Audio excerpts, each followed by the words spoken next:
Hello everyone, we're starting the proof today, and the first proof I would like to show is, as we said before, that the order to every Jew is to know that the Torah is divine and was given by the Creator of the world, and there are many portions in the Torah that leaves no doubt that only the Creator of the world was able to give us such a book.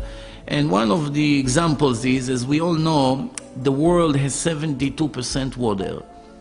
How deep we can reach? So far we reached 12 kilometers, which is about 8 miles. The pressure is tremendous in the bottom of the oceans, but there are more than 30,000 different species, fish, and there are many snakes and scorpions and turtles and all kinds of things swimming in the oceans. The Torah was given to the Jew 3,320 years ago in public, in front of millions of witnesses, and it's a combination of written and oral Torah. The written Torah only write the name of the commandments, but when we go to the oral laws, all the hundreds and sometimes thousands of instructions how to do the commandment, it was given to Moshe verbally and was transferred from generation to generation until our days. As we review the oral law says something very interesting about that verse. The verse in the written Torah is, "Et zeh tochlu mikol asher b'mayim." This is what you are allowed to eat from all the water. All the water, it did not specify which water.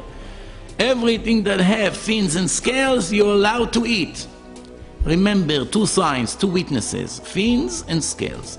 Reviewing the oral laws that later was written about approximately 2,000 years ago. When the Jews went to exiles, it was time to write it down before, God forbid, we lose it. And then the Torah, God forbid, will become obsolete. So we had to write it. And Rabbi Yehuda Nasi, he was writing the Mishnayos, the Mishnah, which is the foundation of the oral law.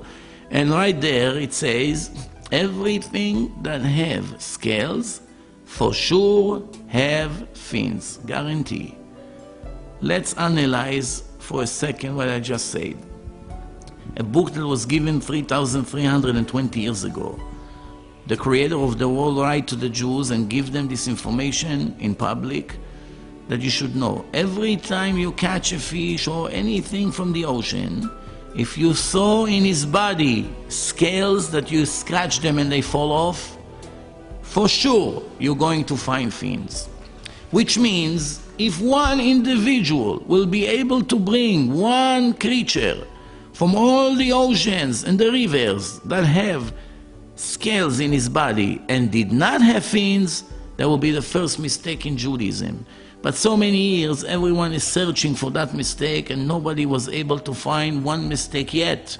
And perhaps they will have to wait many more years hoping to find one mistake. But we know, those who review the Torah and learn it carefully know that the chance that the Torah will have mistakes is zero.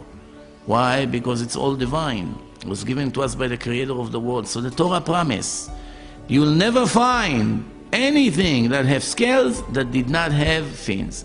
First question we have to ask ourselves, why in a book of instruction that is given to a nation, the writer of the book has to express knowledge, to know that he controls the future, that he can watch everything simultaneously? Why does he have to prove it? The answer is, there are many Jews who will have doubts in the future. The Torah divine or not divine? How do I know? I wasn't there.